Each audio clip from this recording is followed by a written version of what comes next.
Muito boa noite a todos os nossos amigos e telespectadores que acompanham a nossa Conect TV Algarve. Sejam muito bem-vindos a mais um programa Política em Foco. Como vocês sabem, estamos fazendo uma sequência de entrevistas com todos os candidatos às legislativas representando o Algarve.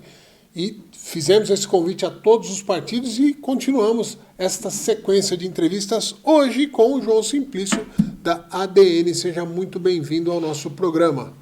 Olá, eu, Ricardo, muito obrigado. Eu é que agradeço a oportunidade de poder estar convosco aqui e estou cá disponível.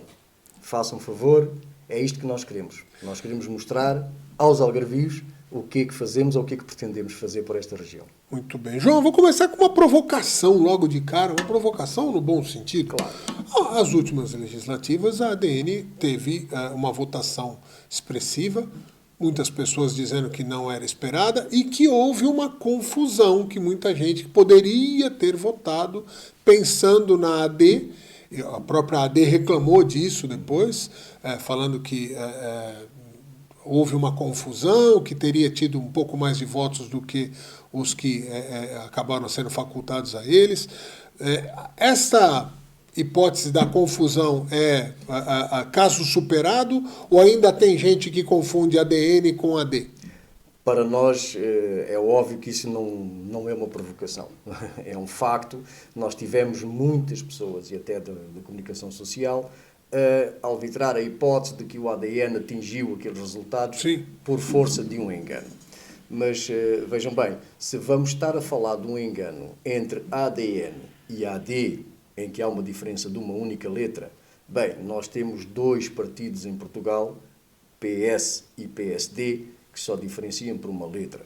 Também temos o partido CDS, ou tínhamos o partido, ainda temos o partido CDS, e temos a coligação CDU, que também só diferencia uma letra.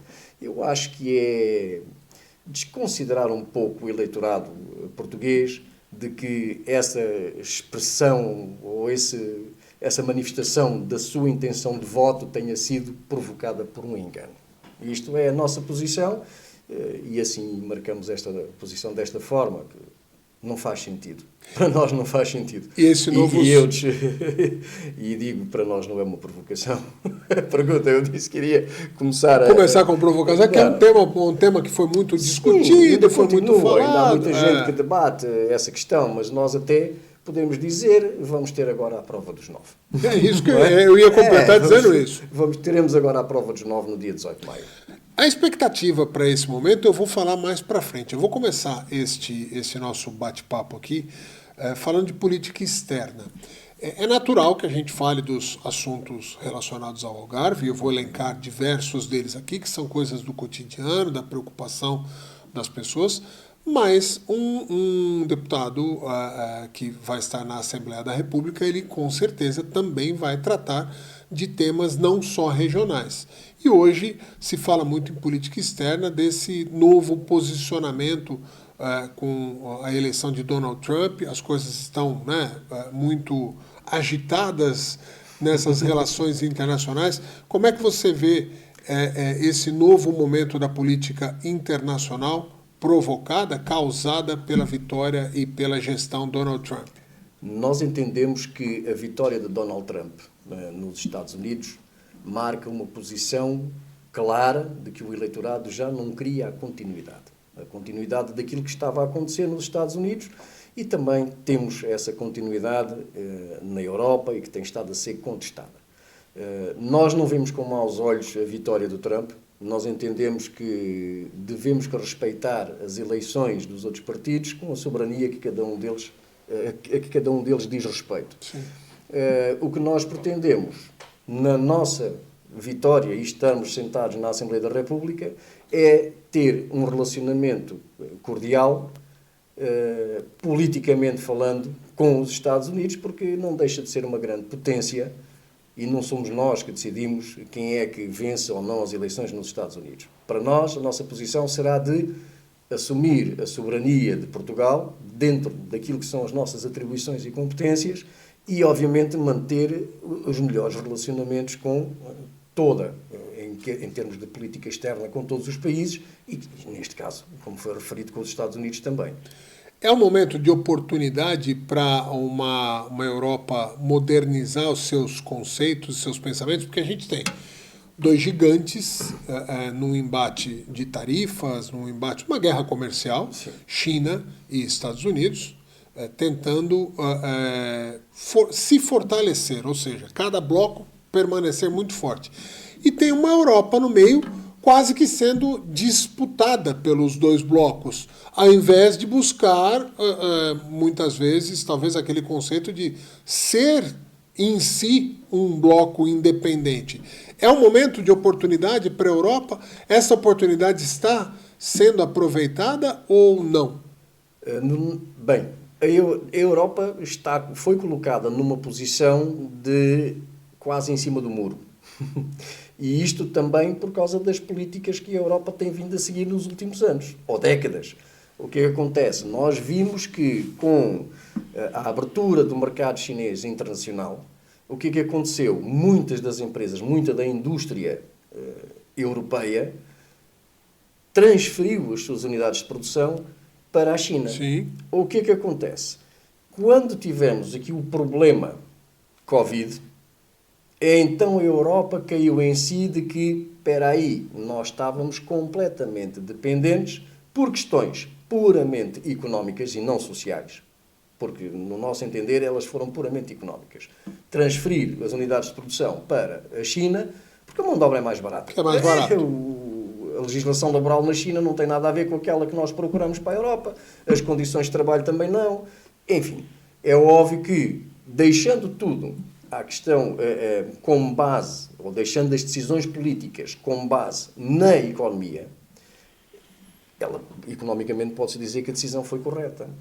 Mas a Europa e as autoridades europeias perceberam muito depressa que nesta questão, principalmente nesta questão do Covid, que a decisão nunca deveria ter sido só económica. E sim, a Europa tem por si a necessidade de criar a sua própria, ou de trabalhar a sua própria produtividade. E isso tem a ver com o seu mercado interno. Sim. A Europa, sim, tem todo, em vez de estarmos aqui a falar de dois blocos, os Estados Unidos e a China, claro, não considerando a Índia também, a Europa tem que se posicionar como Europa e não como um apêndice dos Estados Unidos ou como uma dependência da China. A Europa tem que se posicionar ou já se posicionou e está agindo? A Europa está já neste momento no sentido de se posicionar. Agora, socialmente falando, talvez não seja a melhor forma. Nós vemos agora, por exemplo, é uma das coisas que o ADN defende, que é o controle da imigração, e que fala-se muito de que a Europa precisa desta imigração por causa da mão de obra. Ora, nós não entendemos que seja assim. Esta imigração, nós não somos contra a imigração. Aliás, a imigração é um fator social comum em todos os países e em todas as épocas. Na história da humanidade. Todas as épocas da história, a imigração foi algo que aconteceu sempre naturalmente. Agora, o que está a acontecer neste momento na Europa não é uma imigração. Estamos a falar de refugiados que vêm de países que não estão em guerra. Isto não faz sentido nenhum falarmos em refugiados. Estamos a falar de uma migração de dificuldades económicas. Bem, todos os países têm as suas dificuldades económicas. E aquilo que nós não queremos para Portugal é que Portugal vá importar as dificuldades económicas que os outros têm. Nós temos os nossos problemas e temos que os resolver internamente. Entendemos que essa questão da imigração não vem resolver o problema da Europa. Não é através desta política de imigração que a Europa adotou que se vai resolver os problemas económicos da Europa. E como exemplo nós referimos a questão da Polónia, que a Polónia fala claramente que não importou imigrantes e não aceita imigrantes ilegais. E, no entanto, a Polónia é um dos países que tem os indicadores económicos mais atraentes do que dentro da Europa e a própria Europa. Eu vou continuar fazendo as provocações que fazem parte. Eu vejo um discurso muito alinhado ou muito parecido com o discurso do Chega. Qual é a diferença da ADN e do Chega? Veja bem. Eu acho que é uma pergunta que já Sim. É uma pergunta recorrente. Se nós entendemos ainda a política nacional como um bloco à esquerda e um bloco à direita, pois se nós nos colocamos numa área conservadora, é óbvio que vamos ter pontos de convergência com o Chega e com os outros partidos da dita ala direita. À direita, ok. Que, tendencionalmente, também a comunicação social não fala de ala direita ou conservadora, fala de extrema-direita. Nós também já fomos apelidados, aliás, recentemente tivemos um esclarecimento da própria doutor de comunicação social, um órgão de comunicação social, sim, teve mesmo que declarar que não faz sentido e que teve que repor a verdade. Nós não somos extrema coisa nenhuma, nós temos a nossa política. O que nos difere do Chega? Nós entendemos que, primeiro, nós somos um partido que tem por base aquilo que nós chamamos o antiglobalismo, nós chamamos a resistência à questão da Agenda 2030. E isso, efetivamente, torna-nos únicos. Porquê? Porque nós rebatemos, ponto por ponto, cada um dos 17 pontos da Agenda 2030. Bem, não estarei a desenvolvê-lo aqui muito, porque também não é esse o foco, mas uma das coisas que nos caracteriza como ADN é, efetivamente, somos o único partido nacional, a nível nacional, que defende e rebate ponto por ponto da Agenda 2030. Muito bem, vamos trazer o assunto então para o Algarve agora e começar falando da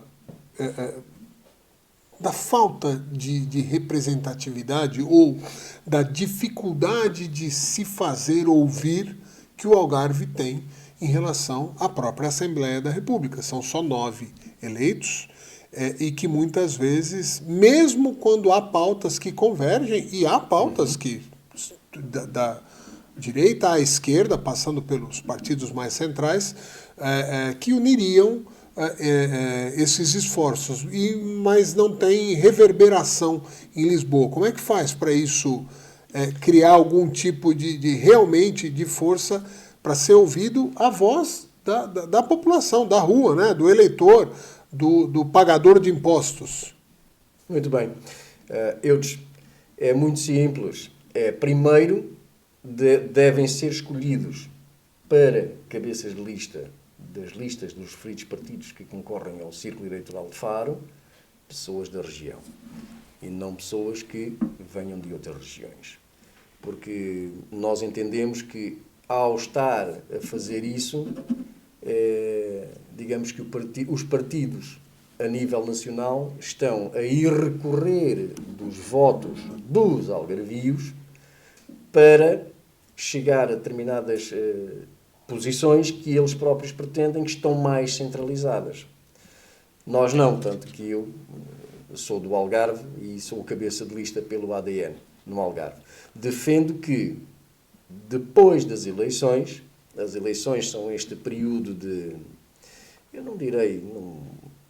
nós somos adversários políticos, sim, mas não somos inimigos. Sim. O que acontece? No nosso entender, politicamente falando, os 9 deputados eleitos pela região do Algarve, ou o Círculo Eleitoral, que aliás que é a única região cujo distrito é exatamente coincidente com a região, sim, é o Algarve, sim, deveriam estar unidos pelo Algarve.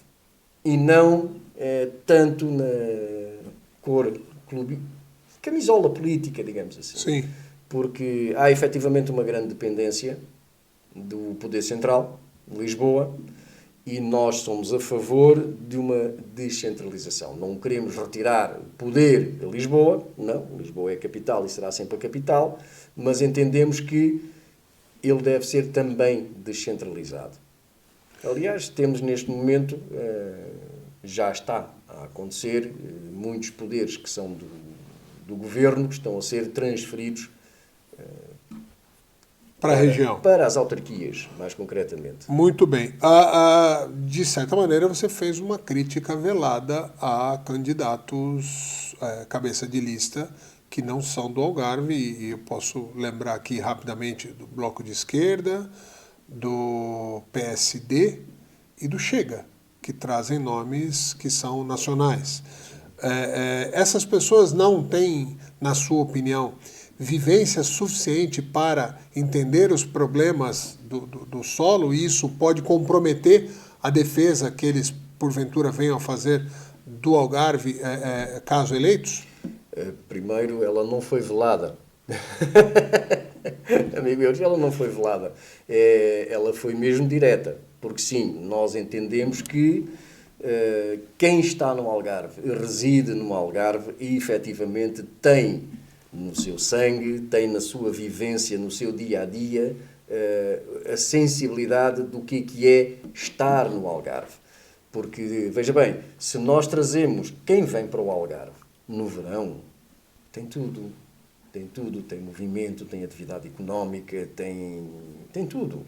Quem vem no período em que nós chamamos de época baixa ou no inverno, quem vem para o Algarve, muitas pessoas até se referem que determinados lugares parece que estão fechados.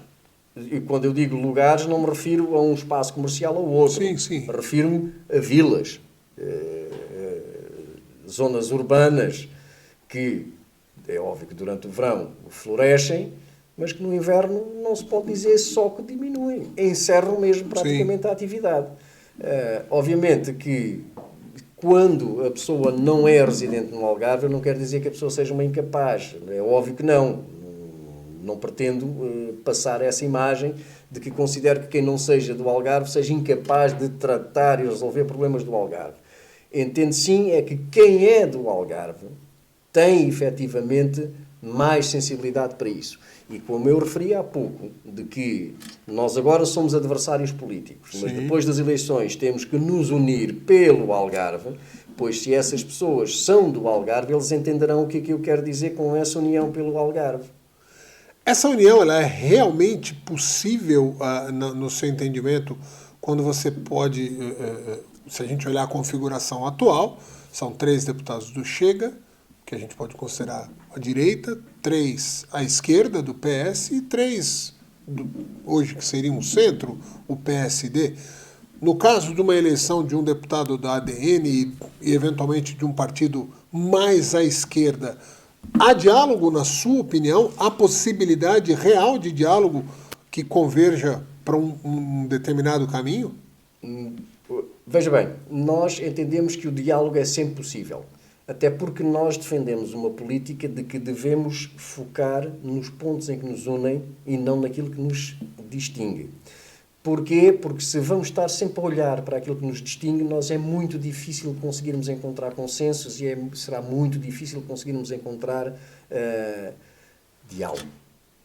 E então, nós sabemos que, independentemente do espectro político que é o deputado, nós sabemos que ele conhece a região e sabe exatamente quais são os problemas da região. E então é nesse entendimento que nós queremos sim que há espaço para o diálogo. Muito bem. Durante essa sua fala anterior, comentou que o turismo causa um efeito, um reflexo que não é tão bom assim, que é a sazonalidade. Então, no verão temos muitas pessoas, a atividade empresarial, comercial, os empregos, está tudo acontecendo muito bem, e que na época baixa, algumas quase que cidades inteiras praticamente se fecham. Como um deputado pode, se não solucionar, mas apontar caminhos para uma solução de um turismo mais equilibrado durante o ano todo, posto que é inegável que o turismo é a maior fonte de receita, de renda, de impostos, de tudo para a região do Algarve. É óbvio que sim. O turismo no Algarve é o negócio principal. Nós não temos qualquer problema com os turistas, não temos qualquer problema com o turismo. Entendemos, sim, que o turismo que é praticado no Algarve é o turismo sazonal, e a sazonalidade é algo que não depende da região, depende do clima e depende também de fatores sociais, nomeadamente as férias escolares. As famílias só podem vir de férias quando os filhos estão de férias, não é? O que acontece? Nós, quando olhamos para o Algarve sazonal, nós encontramos dois tipos de problemas. Encontramos os problemas da sazonalidade positiva, e o que é que nós chamamos de sazonalidade positiva? É quando estamos no boom do verão.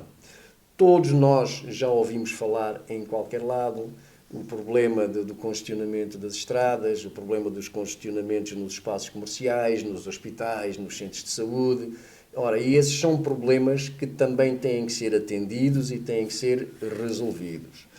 Temos, por outro lado, os problemas, mas, quer dizer, o Algarve nós não podemos mexer naquilo que é o que traz o negócio para o Algarve. O que é que nós entendemos? O que nós entendemos é que devemos focar a nossa atenção para os projetos de inverno. Temos 41%, salvo erro, da mão de obra ou dos contratos ou dos contratados no Algarve são sazonais. Então nós temos 41% dos contratados a trabalhar 6, 7, 8 meses. Quer dizer, as famílias não podem viver com 12 meses de despesas e só a trabalhar com 8 meses. E então o que é que acontece? Pois depois tem a questão do fundo de desemprego e isso traz outros problemas. Que então potencializar as atividades de inverno. Nós temos neste momento o mercado de golfe, por exemplo, que é de inverno. Ninguém vem jogar golfe debaixo da braseira do sol que faz aqui no verão. Sim. Mas existem outros mercados, o mercado desportivo, o mercado cultural, o mercado de passeio, os passeios turísticos, pedestres, até mercado, digamos, o turismo de saúde. Porquê? Porque temos outras regiões do Algarve, do país e da Europa em que os invernos são extremamente rigorosos. Sim. Quer dizer, o Algarve não tem esse problema. Este ano choveu mais do que o normal, ainda bem, para o Algarve, mas o Algarve é um microclima por excelência no sudoeste europeu. Sim. E então nós entendemos que há frinchas de mercado na área do turismo que devem ser trabalhados para não resolver completamente, porque nós entendemos que, sendo o turismo sazonal, nunca conseguiremos resolver, equilibrar a época baixa com a época alta. Mas entendemos que, dessa forma, será possível esbater um pouco essa curva tão aguda que acontece. A gente sabe, pelo histórico, há uma vocação natural do Algarve, pelo clima, por tudo que já foi dito aqui, por tudo que todos conhecem a respeito do Algarve. Mas fomentar a diversidade da economia também é um mantra que a gente ouve. Eu estou aqui há apenas 4 anos e desde antes de vir para cá já ouvi. Uma economia que precisa se diversificar. Fora o turismo, vamos dizer que atinja as épocas baixas, o que mais você enxerga ser possível de desenvolver? Mas, evidentemente, eu quero saber o quanto um governo pode fomentar isso, o quanto um deputado pode influenciar um governo a fomentar essa diversidade de uma economia que é necessária para a região. Certamente. Olha, nós temos como nossa convicção de que a economia regional, que foi devastada em governos anteriores, as pescas, a agricultura, a pecuária, foi completamente devastado por contrapartida de negócios que ainda hoje estamos a tentar perceber o do porquê que eles aconteceram, mas o que nós vemos hoje, o que vivemos hoje é um reflexo dessas decisões do passado. E o que é que acontece? Nós, no Algarve, deixamos praticamente de produzir. Nós deixamos as pescas, abandonamos e abatemos frotas de pesca, não temos agricultura, não temos pecuária. A agropecuária no Algarve existe, mas tem um grande problema. Nós entendemos que o Algarve deve a sua produção regional, que é considerada regional, tirando o turismo, deve ser incentivado, deve ser dinamizado, e quando eu digo incentivado é com redução de taxas e até com incentivos financeiros, provavelmente taxas bonificadas para crédito, o Algarve tem um problema de espaço. Ou seja, o Algarve não pode ser maior do que aquilo que ele é. E então, quando se fala do agropecuário ou destas indústrias regionais, ou esta produção regional, nós nunca poderemos ser competitivos em quantidade comparando com o nosso vizinho Espanha que está aqui, que também tem clima parecido e algumas produções semelhantes às que temos no Algarve. Nós temos a produção da laranja, o figo, a azeitona, o mel algarvio. O que é que nós vemos como possível, e é aquilo que defenderemos estando na Assembleia da República? Sim. Nós vemos uma economia mundial hoje a trabalhar para as massas. Nós vemos toda a produção massificada nas grandes superfícies, entendemos que já começa a acontecer nós entrarmos nas grandes superfícies e encontramos lá os pequenos espaços e que são designados de produto biológico, por exemplo. Aliás, é o que eles falam, produto biológico. E o produto biológico é um produto que as pessoas, à partida, estão predispostas a pagar mais para ter um produto que é... Pelo valor agregado que ele tem. Exatamente. Okay. A questão do ser biológico. Então, nós defendemos que toda a indústria regional, toda ela deve-se centrar na produção biológica. Para quê? Obviamente que a produção biológica também não é mais barata. A produção biológica também tem custos acrescidos e é aí que nós entendemos que compete ao governo, às autoridades, apoiarem a questão da indústria regional, tornando-a biológica. Ora, para ela ser essa indústria biológica em que as pessoas estão mais predispostas a pagar para consumir esses produtos, os custos de produção vão ser acrescidos. Então é aí que o Estado tem a obrigação de entrar com o incentivo e a forma de dinamizar. Para quê? Para que se possa produzir com qualidade, biologicamente, e que se possa vender no mercado, começando por aqui. Aliás, nós temos muito no próprio turista quando vem à procura, quando vem para o Algarve, ele vai à procura dos produtos biológicos. Produtos da terra. E se eles forem da terra, não faz sentido nós termos que estar a trazer produtos de outros países, porque são biológicos, ainda com custos acrescidos também, quando podemos produzir aqui. Esta é uma... Nós defendemos isto para a economia regional. Agora há pouco a gente até comentou a respeito da água, né? Que esse ano choveu um pouco mais, mas é um problema recorrente que a gente sabe que esse ano passou quase despercebido. É um tema que se não está na mesa hoje, ele volta no ano que vem ou no próximo, são ciclos, né? De mais chuva, menos chuva. Qual a solução prática que você enxerga, ou não há uma solução prática para o problema de falta de água? E aí está ligado também a essa produção biológica, né? A agricultura que precisa muito dessa água. Nós não temos ainda um estudo aprofundado da solução, mas já temos uma ideia. Nós recorremos a algo que todos nós conhecemos. Pelo menos é uma história muito comum e recorrente na sociedade de base judaico-cristã, de que falamos de 7 anos de vacas gordas e 7 anos de vacas magras. Quer dizer, não precisa ser muito entendido para perceber o que é que isto quer dizer. Nós ouvimos este ano dizer que as barragens recuperaram, mas ainda assim não ficaram completamente cheias. Creio que mais para aqui, para o Sotavento, recuperaram mais que para o Barlavento. No entanto, estamos a falar de que o Algarve cresceu muito em população e as barragens são as mesmas. Ou seja, nunca houve nenhum investimento estrutural por causa da questão da falta de água.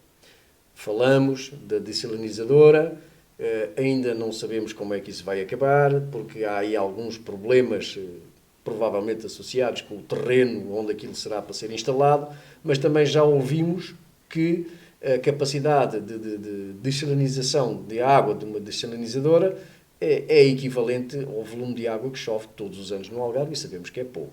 Então entendemos que talvez por aí também não seja a única solução. Não seremos contra, desde que não se cumpra nenhuma, ou não surja nenhuma ilegalidade na implementação dessa central. Agora, o que nós entendemos é que também isto passou-nos a conhecimento de que cada vez que chove no Algarve, que é raro, 70% da água dos ribeiros, os chamados ribeiros de cheia ou das chuvas, se perdem para os rios principais ou se perdem para o mar.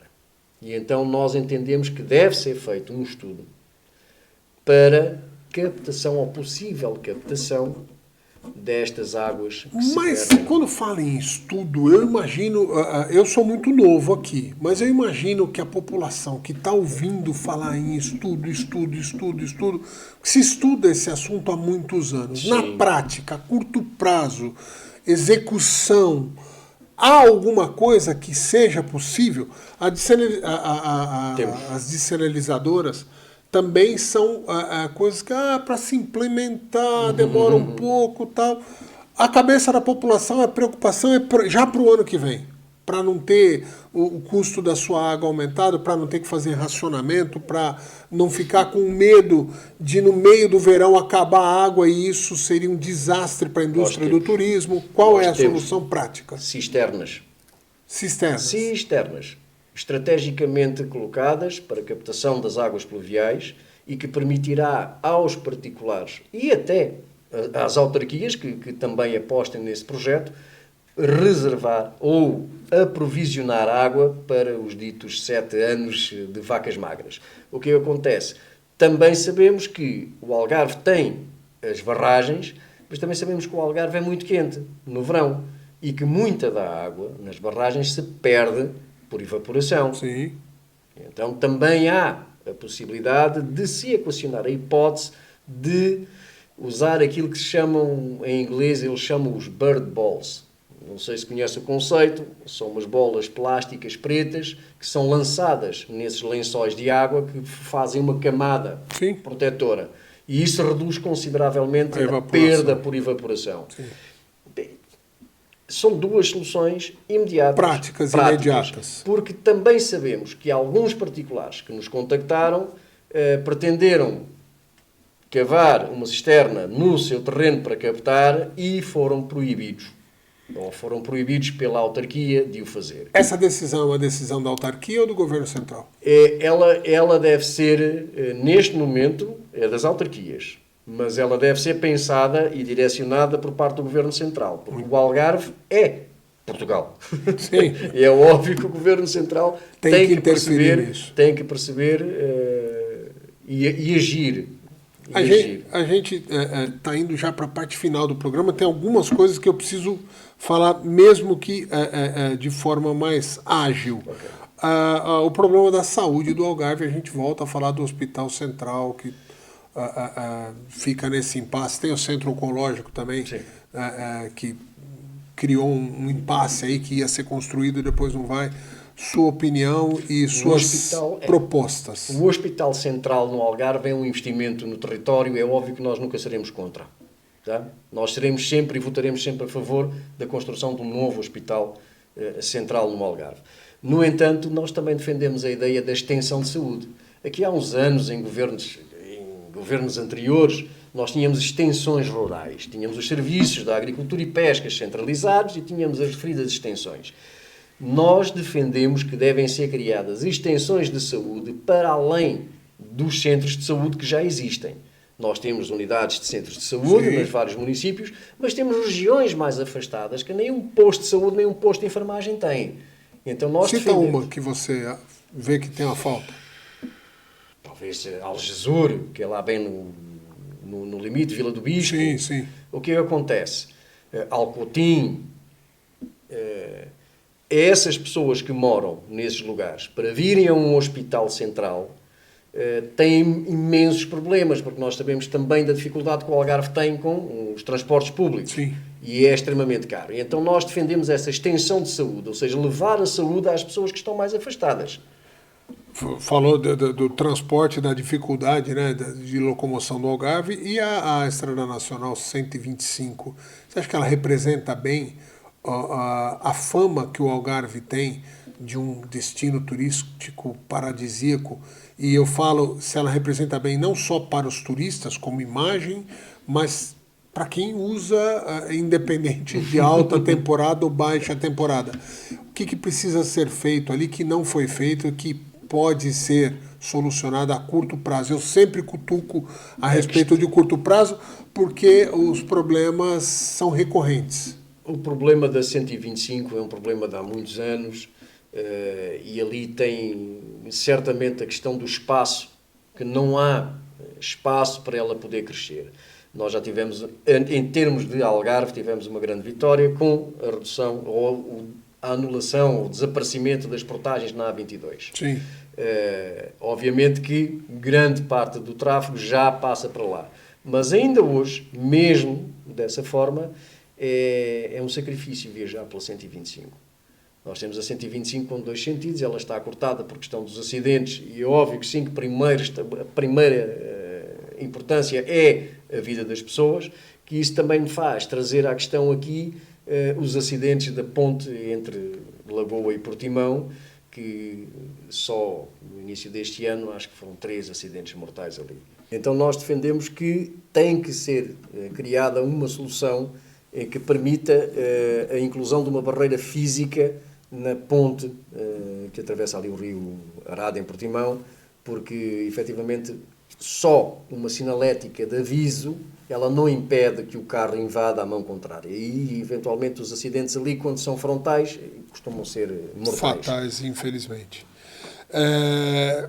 Habitação é o último tema específico que eu vou tocar, e é mais um desses problemas recorrentes, mas que não depende exclusivamente de uma política local. Não há muito que uma autarquia consiga resolver sozinha. A gente tem que falar de políticas nacionais, e um deputado consegue influenciar neste debate. A solução, e aí a curto prazo eu não consigo nem cobrar, mas pelo menos a médio prazo para o problema de habitação, que é nacional, mas que no Algarve agrava muito, porque acaba comprometendo, por exemplo, a fixação de profissionais qualificados que preferem ir para outras regiões porque a moradia é mais barata. Ora, exatamente. O problema do Algarve com a habitação, para além do problema ser transversal a nível nacional, o Algarve tem o problema da habitação. Porquê? Porque muitos proprietários com segunda e terceira habitação, ou habitação por rendimento, têm-na exclusivamente para férias. Sim. É óbvio que o preço astronómico a que estão as casas no Algarve prendem-se com a falta de habitação. E isso sim, o Governo tem efetivamente, nós, de forma prática e imediata, o que nós pretendemos levar à Assembleia da República, para quê? Para que haja mais habitação disponível para residentes anuais, não pelo caminho da proibição ou obrigatoriedade. Nós não podemos proibir os proprietários de fazerem o que eles querem com as suas casas. Nem podemos obrigá-los a fazer algo que eles não querem. Nós defendemos a propriedade privada, achamos que a propriedade privada tem que ser defendida. E então o que é que nós entendemos?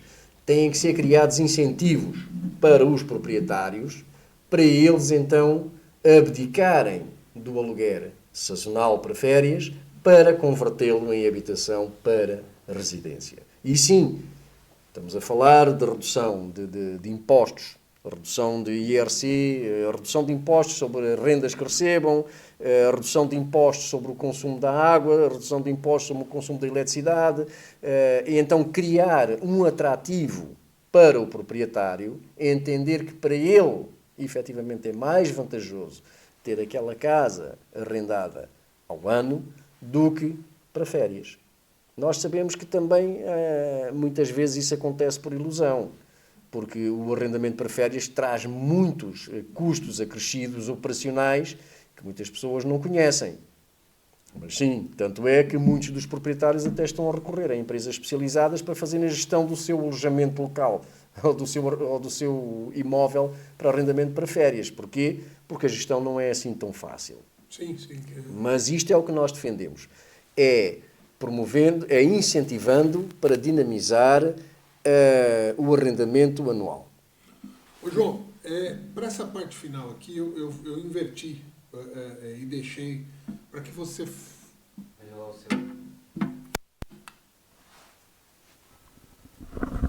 Só. Meu Deus.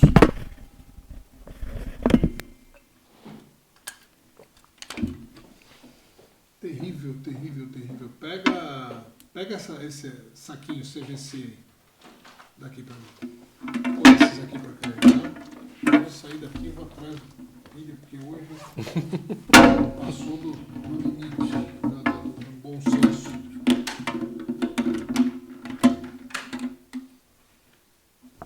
Aqui. Olha só.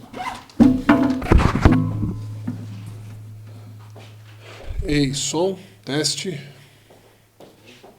Ei, modulando. Modulando, ei, ok. Vamos lá. João, eu propositadamente deixei invertido aqui uma parte do nosso roteiro.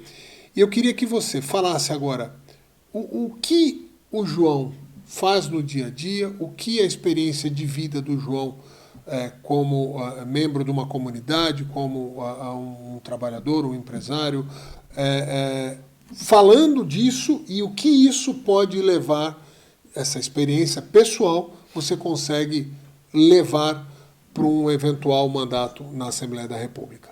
Muito bem. Eudes Ricardo, muito prazer. João Simplício.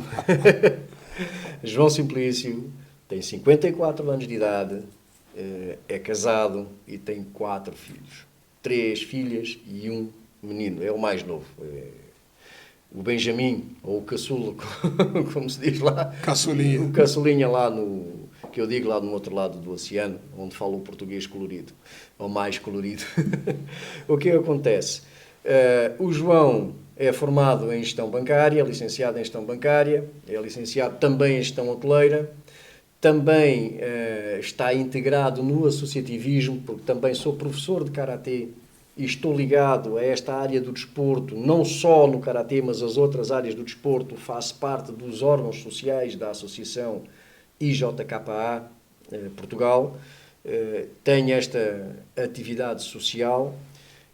O meu trabalho, eu já fui funcionário bancário, já fui diretor hoteleiro, então eu tenho experiência não só neste relacionamento interpessoal com as dificuldades económicas que há aqui no Algarve, da experiência que tive, 13 anos a trabalhar na banca, e depois tenho também quase outros tantos na área da hotelaria, daí ter também este conhecimento aprofundado de quais são os problemas que a hotelaria tem e vive, e também como residente no Algarve. Também sei os problemas com o residente no Algarve, porque eu moro em Portimão.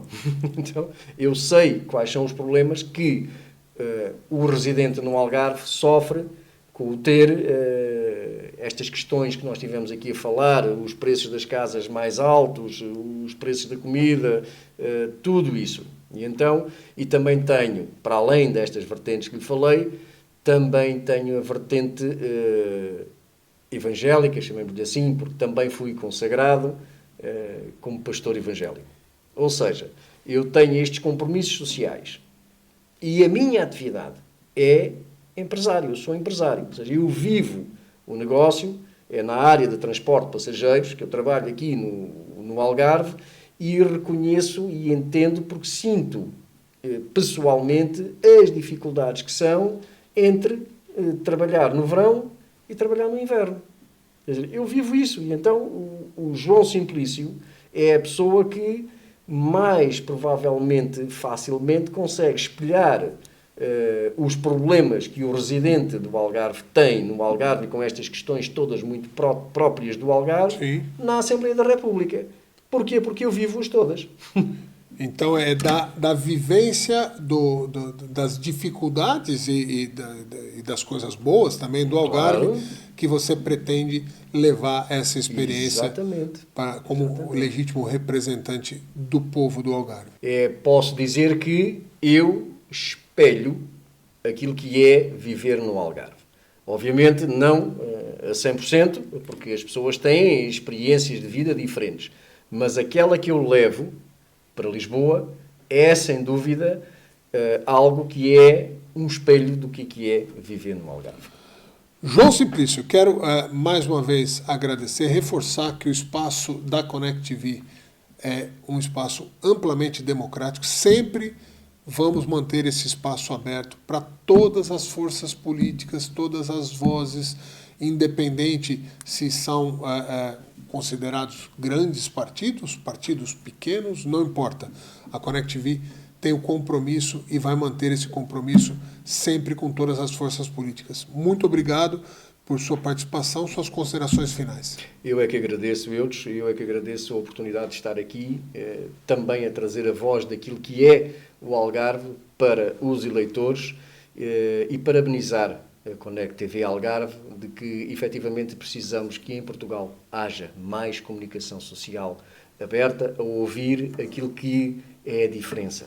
Nós não podemos estar centrados só numa coisa e temos que dar abertura. Aliás, é um princípio democrático e por isso eu parabenizo a Connect TV Algarve e desejo o maior sucesso e que continue a crescer e continue a fazer o trabalho fantástico que tem estado a fazer. Muito obrigado a vocês também que acompanham a nossa programação. Lembrando que continuamos essa sequência de entrevistas nos próximos dias. Fiquem cada vez mais conectados com a Connect TV Algarve. Até mais. Boa noite.